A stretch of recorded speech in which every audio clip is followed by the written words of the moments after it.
पूरी दुनिया के टॉप साइंटिस्ट ने वार्निंग दी थी कि इस साल इंडिया में एक सुपर एलनीनो आएगा। सूखा पड़ने की बातें चल रही थी और हर कोई इस एक्सट्रीम हीट के डर से परेशान था। तो फिर मुंबई और देश के बाकी हिस्सों में अचानक से ऐसी भयानक और नॉनस्टॉप बारिश क्यों होने लगी। तो चलिए समझते हैं असल में क्या हो रहा है। नॉर्मली जब एलनीनो आता है तो उसका सीधा असर हमारी हवाओं पर पड़ता है। ग्लोबल एटमॉस्फेरिक प्रेशर अचानक से बदल जाता है, जिससे बादल गायब हो जाते हैं। पर इंडिया में बारिश कितनी होगी ये सिर्फ एल नीनो अकेले डिसाइड नहीं करता, क्योंकि इसका असर पूरी दुनिया में एक जैसा बिल्कुल नहीं होता। इसे एक रियल एग्जांपल से समझो। साल 1997 में हिस्ट्री का सबसे खतरनाक एल नीनो आया था। उस वक्त हर किसी को लगा था कि इंडिया में अब भयानक अकाल पड़ेगा और फसलें बर्बाद हो जाएंगी, पर एग्जैक्टली इसका उल्टा हुआ। उस साल इंडिया में नॉर्मल से भी 2% ज्यादा बारिश हुई थी और 1997 का वही सेम पैटर्न आज हमारे सामने रिपीट हो रहा है। उस टाइम ये सारा कमाल था इंडियन ओशन डिपोल का।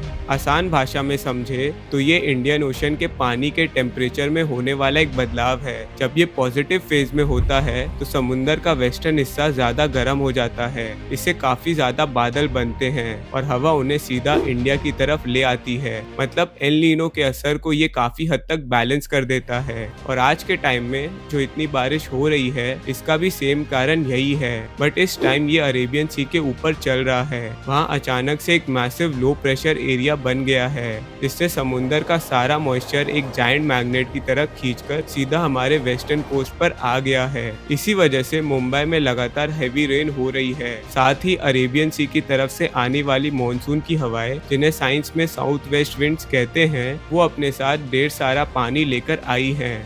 हम सच में ऐसे दौर में जी रहे हैं जहाँ क्लाइमेट शिफ्ट ने मौसम को बिल्कुल अनप्रेडिक्टेबल बना दिया है। कब सूखा पड़ेगा और कब बाढ़ आएगी अब कुछ नहीं कहा जा सकता। वैसे आपके शहर का क्या हाल है, मुझे कमेंट से बताओ। बहुत बहुत शुक्रिया।